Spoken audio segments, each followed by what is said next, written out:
Okay. Hi, everyone. I'm Gina Reganini, Director of Educational Initiatives and Alumni Relations, and I'm so excited to welcome you to Husky How-To today. We're continuing our fall lineup with a really relatable and very timely topic for this time of year, burnout. I'm excited to dive in with our speakers in just a moment. A bit of housekeeping, then we'll dive in. We are spotlighting our two speakers' videos, so you will only see them during the session. If for some reason that's not showing up correctly for you, you can pin them both on your own settings. So you hover over each of their videos, click the three dots and select pin, and you should be able to pin both videos. If you need closed captions, you can turn them on in your settings in this Zoom meeting using the button labeled Show Captions at the bottom of your screen. We'll have a few minutes for questions before we wrap up, so please feel free to use the chat to ask them, and we'll go through each of them at the end. As you heard, this session is being recorded and will be posted to the Alumni Relations YouTube channel afterwards. I encourage you to check out some of our other recordings as well. There's some great content on there. And to add to that great content, I am so excited to start today's session, Break Up with Burnout, Professor of Supply Chain and Information Management, Mike Power, and Jamessina Hille from the class of 2003. Professor Power will kick us off today. He has been at Northeastern's DeMoore McKim School of Business since 1998. Prior to, he was at United Parcel Service, or UPS, where he held roles such as National Account Executive, Center Reassessment Project Leader, and Operations Manager. He also held the position of District Sales Manager for Automatic Data Processing, or ADP, a multinational provider of payroll services, as well as Senior Financial Analyst for the First Winthrop Company and Master Trust Accountant for the Boston Company. With this extensive business experience, Professor Power teaches at Northeastern in a variety of areas, including supply chain management, global logistics, transportation and distribution management, international business, business ethics, business policy and strategy, and introduction to business. That is quite a CV. Mike, thank you so much for joining us today, and the floor is yours. Well, thank you, Gina. Welcome to all those who are joining us today. Let me begin with a brief introduction of our guest.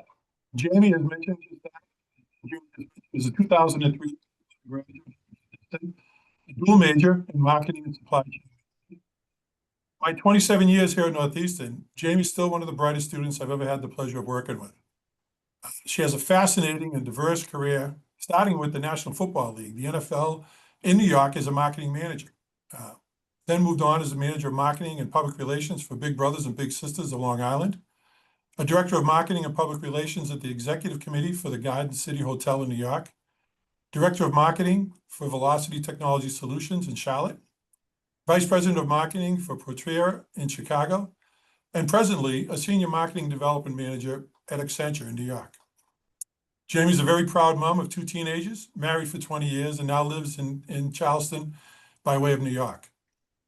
She was awarded as one of the nation's 100 women to know by the Know Women organization, has been an MBA mentor, program mentor, and guest lecturer at the College of Charleston for the past 9 years, and recently published her book, which is why we're all here today, Burn the Success List, a love letter to overachieving corporate women. Now, Jamie, I know the book is targeted to women, but quite honestly, I found the book very inspirational, well written and easy to read. So let's get into it. So the book is all about burnout. How do we recognize being burnt out? It's a wonderful place to start, but I just want to say that to anyone who's watching today, if you're lucky enough to keep in touch with your favorite professors at Northeastern, you are very lucky. Mike is my favorite professor at Northeastern, made me become a dual major of marketing and supply chain. So if you had a chance to be in a class with Mike, you're very lucky. Recognizing burnout, this is something that I talk about a lot because we don't recognize it at first. I think many of us look at some of the signs as, oh, I'm just a little stressed today. But then over time, especially for overachievers or high performers, we tend to push through any of these signs of stress because we're constantly looking for that next achievement, next accomplishment, finish that thing on time. What else can we add to our plate? So let's talk through a few of the telltale signs that guide us towards full burnout. I would say first is waking up at 3 a.m. and reaching for your phone. That's number one. That's definitely a first sign of stress-induced burnout.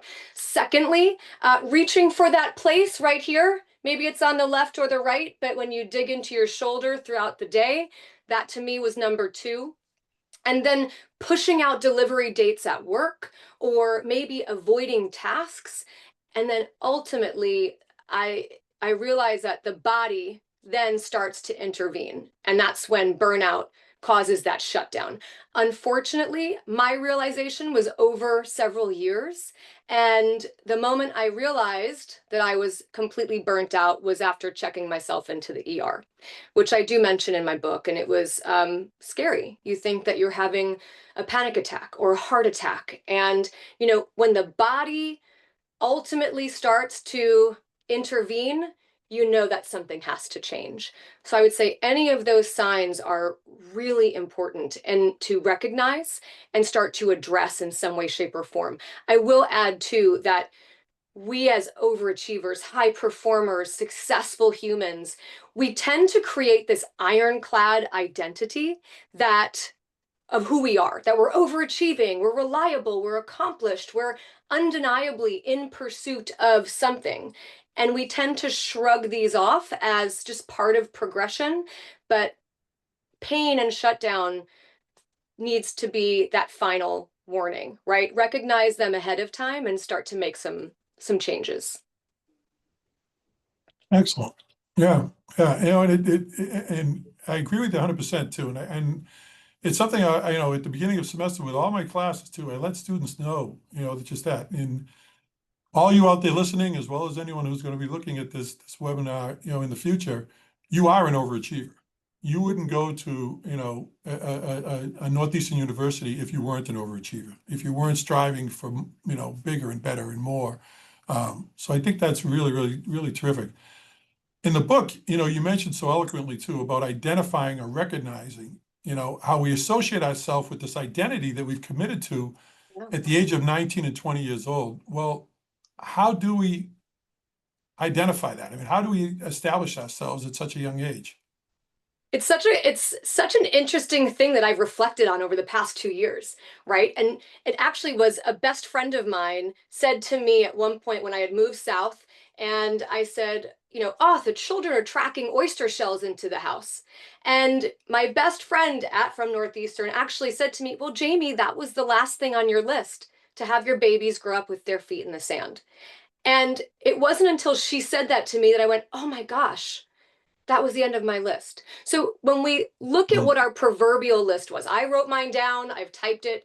You may have your own, right? Whatever that list was that you wanted to accomplish and check off, most of us created that when we were 19, 20, 23. Most of us when we were in undergrad. We just looked at those mile markers that we wanted to achieve over time. However, this identity that we shape, right? It can be a bit of a hindrance for us as we progress into this next stage of our life. So firstly, I would say everyone who's listening, watching, take a moment to acknowledge who you are, what you have achieved.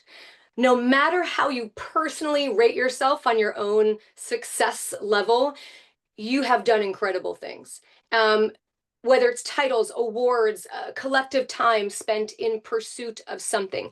This just let your shoulders fall from that tense shrug for a moment and realize that just give yourself thanks. Because when we were 19 or 20, this version of ourselves that we saw in the future became our identity. And as I had mentioned before, I didn't really realize that I had this ironclad identity until it broke a bit.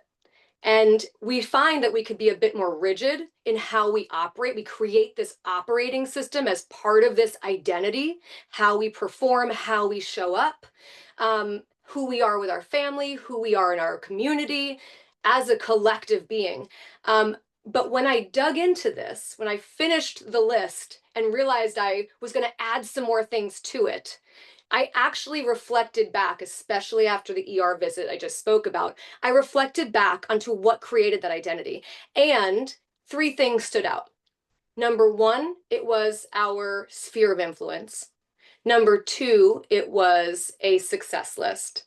And number 3, it was this self-fulfilling prophecy, right? And I think that when we look at those 3 things, they're actually really interesting and unique in how we operate out in the world. Each of those things were how we developed. So when we think about our sphere of influence, who was it that showed you what success looked like when you were young? There's that first marker in how you identified with success, right? Your success list.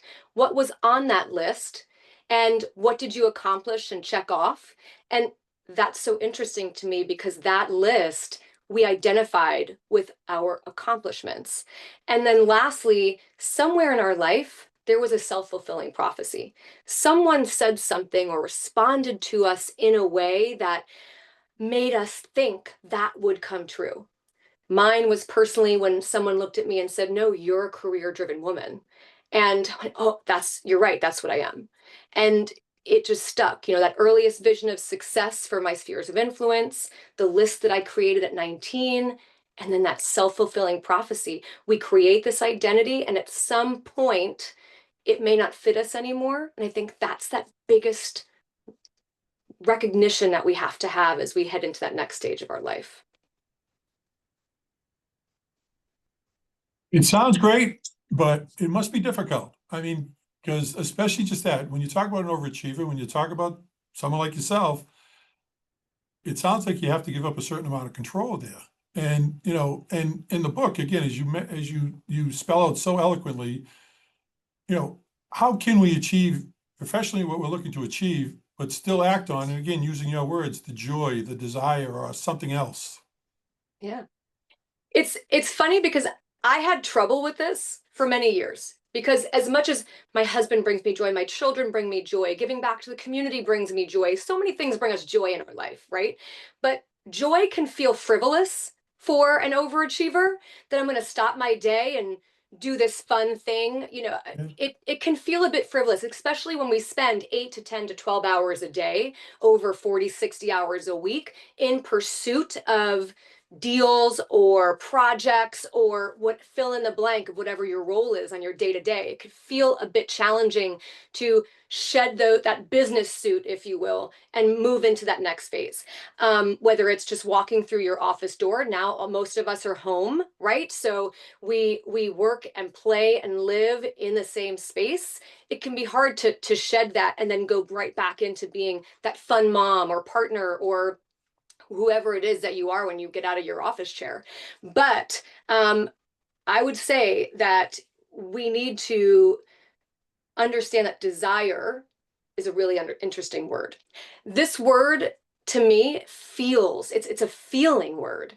So when we think about joy and desire and what we want next, if this identity becomes a burden and we become this stressful human, or we realize the body is starting to revert to pain to wake us up and say something has to change, what is it that brings you visceral, emotional joy or desire?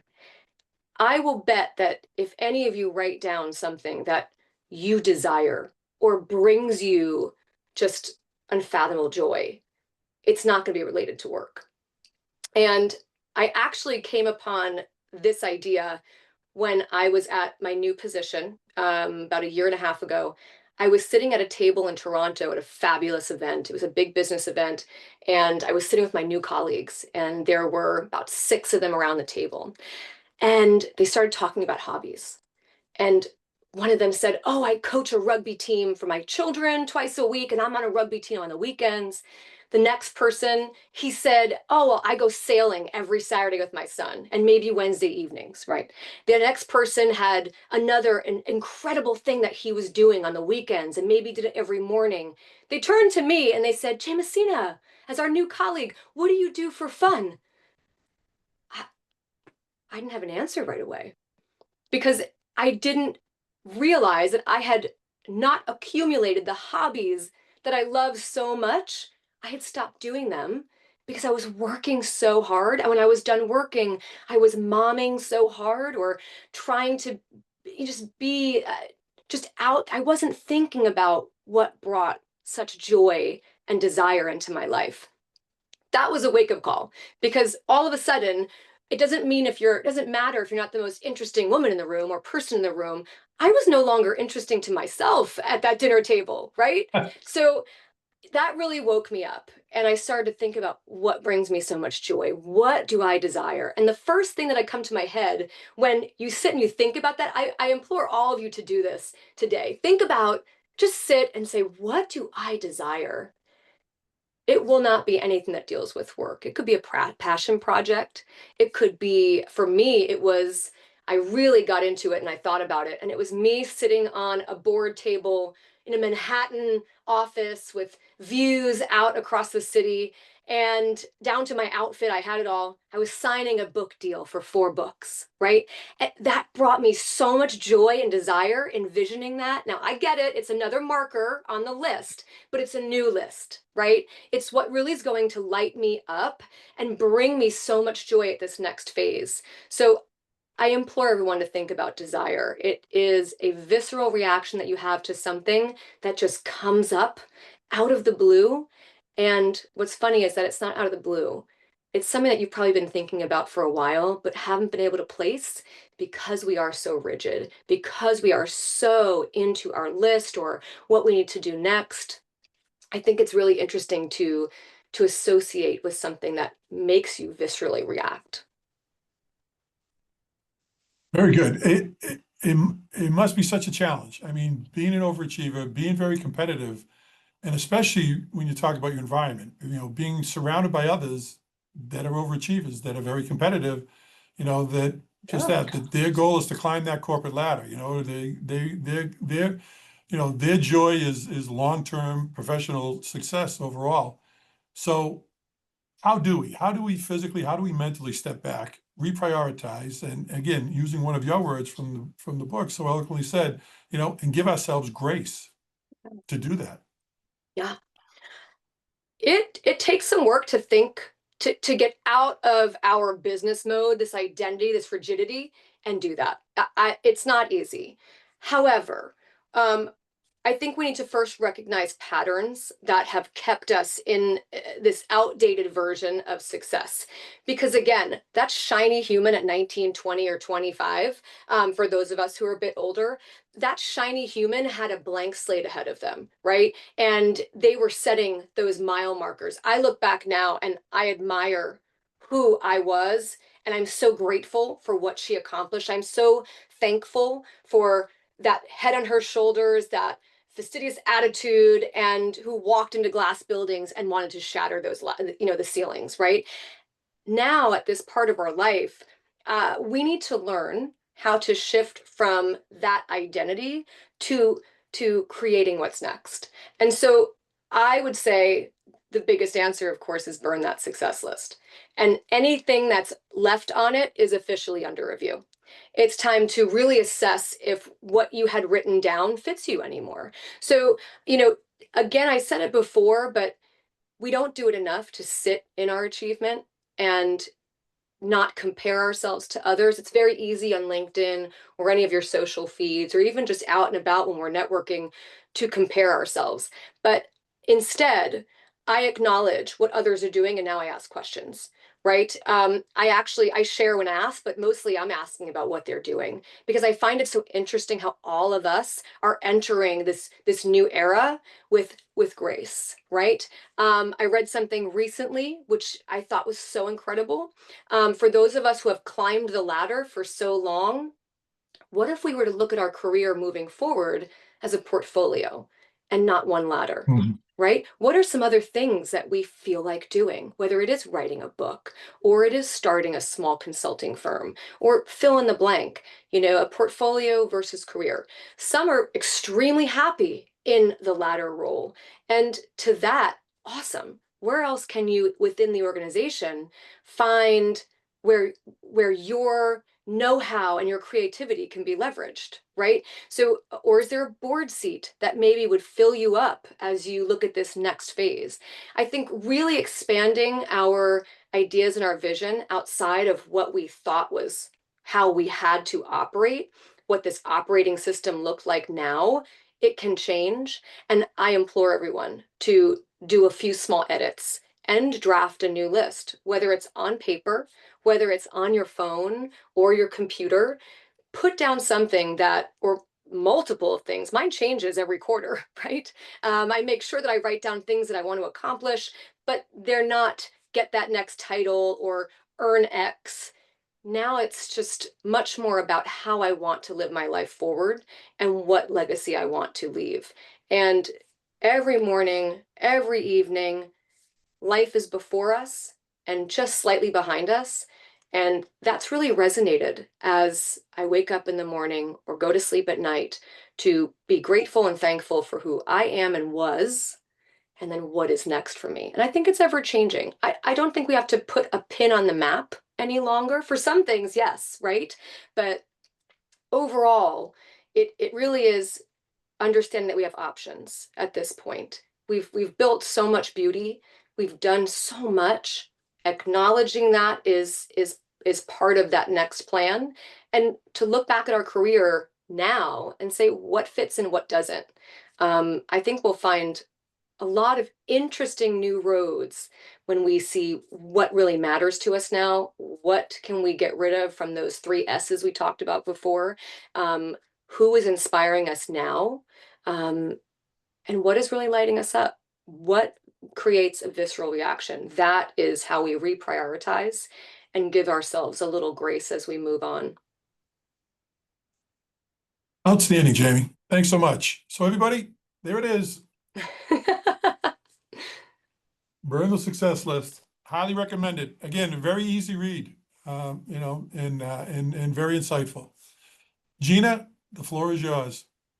Thank you. Yeah, thank you both so much. It's just such great insight and just great to, it's very validating, I think, to hear other folks talk about this, because I identify with a lot of what you are talking about, Jamie, and what you've gone through.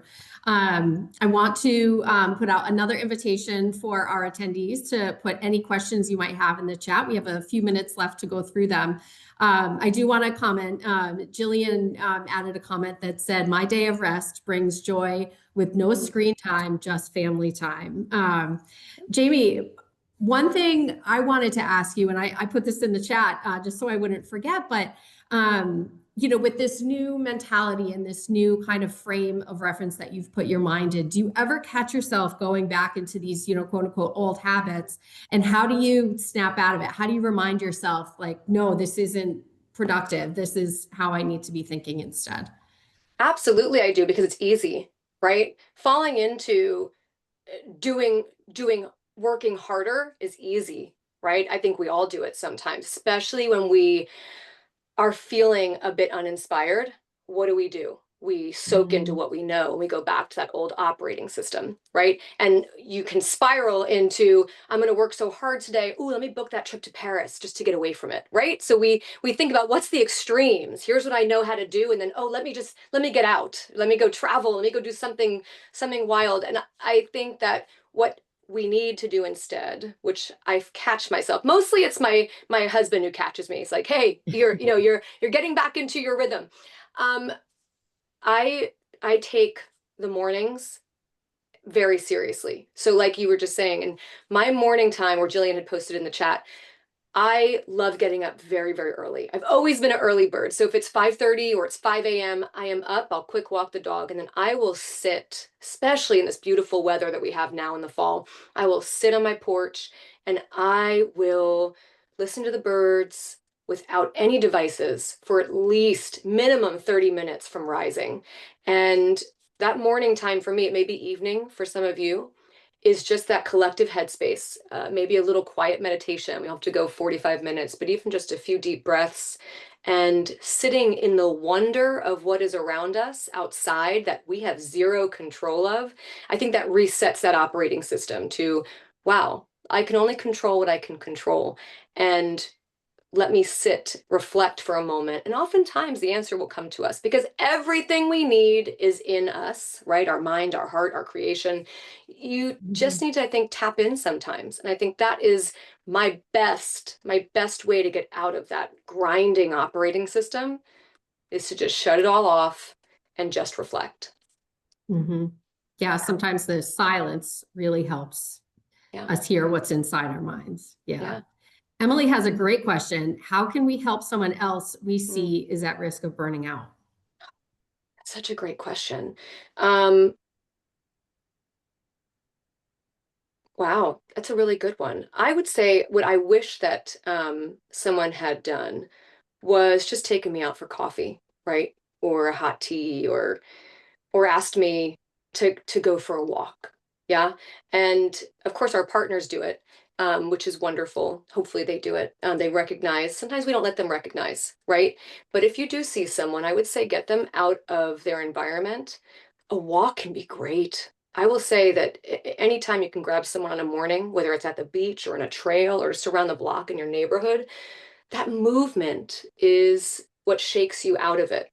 You know, sitting for a hot coffee at a coffee shop with lots of people around you, just getting them out of the environment that they know and get themselves into that grind getting out of that environment, I think is number one. So the more often, but you also have to rely on that human to say yes to you, right? So I would say keep asking for that quiet time, because sometimes we shut down and we don't ask for any assistance because number one, as overachievers, who needs assistance? But then number two, we're also maybe a little bit embarrassed that we're not at the peak that we feel we should be at in that moment, right? So sometimes it takes an outsider to just say, hey, come on, let's get out of that, let's get out of the house, let's go down the block, let's go do something else. I think removing them from the environment would be the best first step.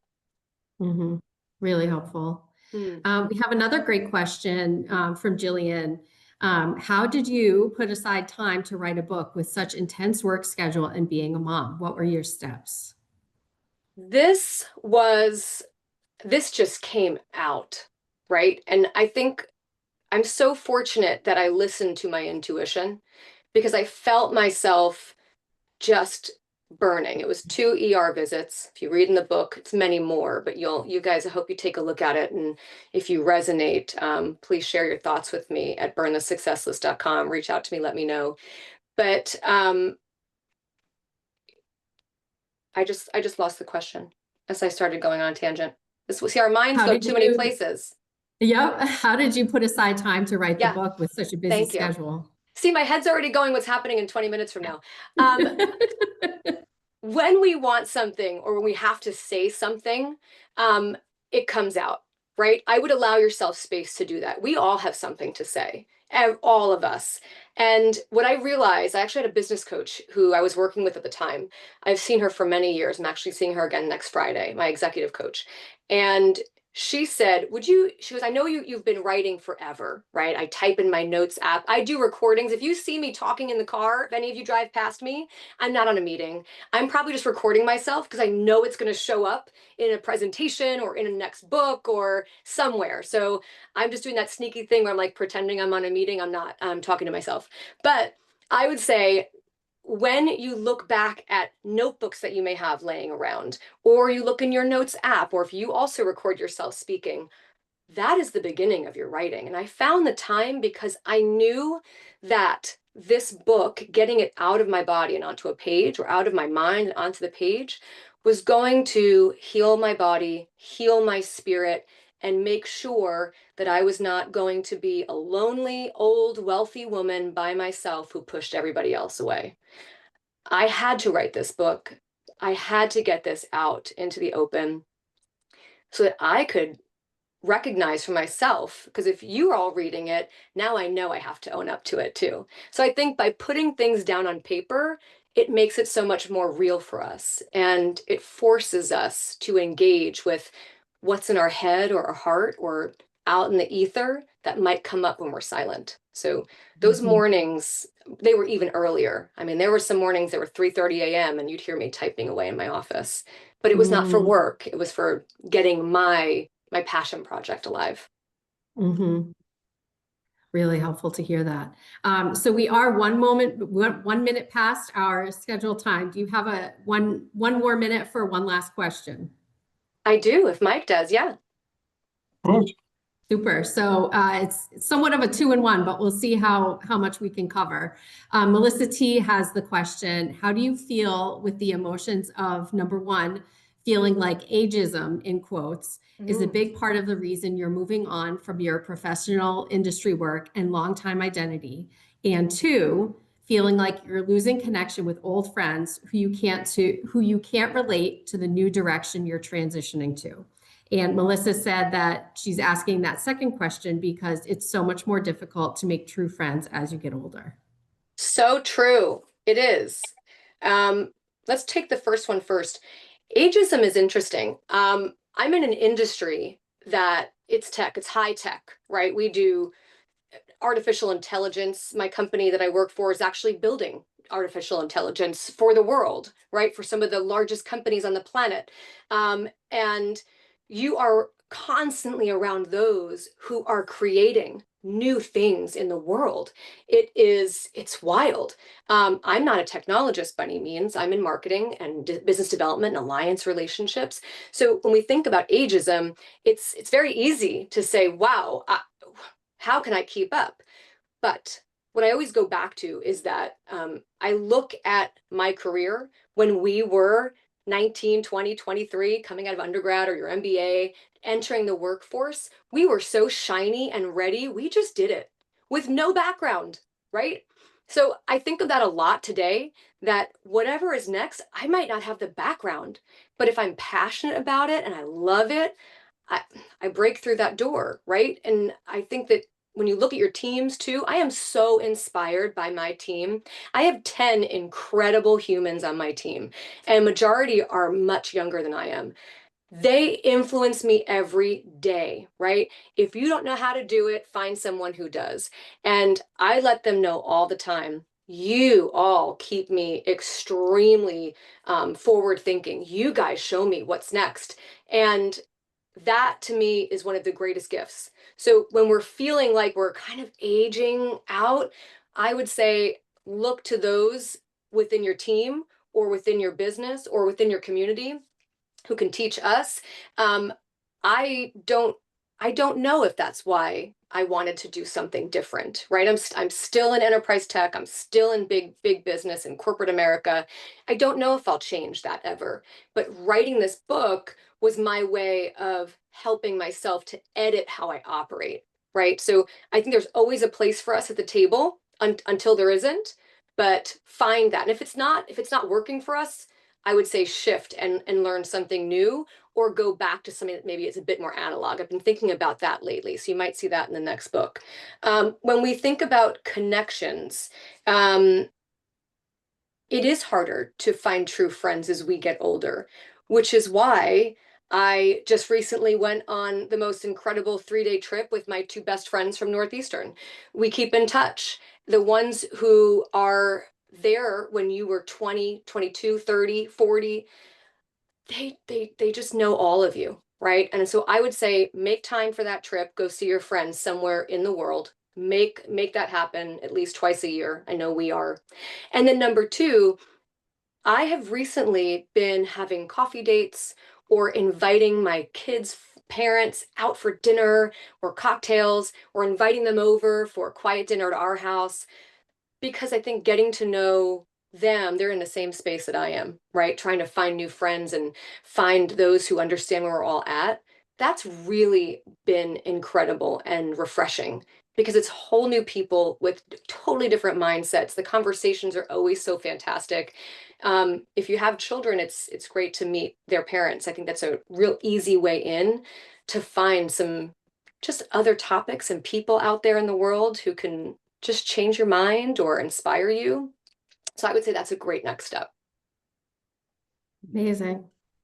Well, with that, I think we'll wrap up. And again, thank you both. And thank you everyone who was able to stay on for the full time. I know we're a few minutes over, but it was so refreshing, so worth that extra time, I think, to hear from both of you and to hear the questions from our audience. As I mentioned, this recording will be uploaded to the Alumni Relations YouTube channel within the next business day or so. And we also have some great other events coming up.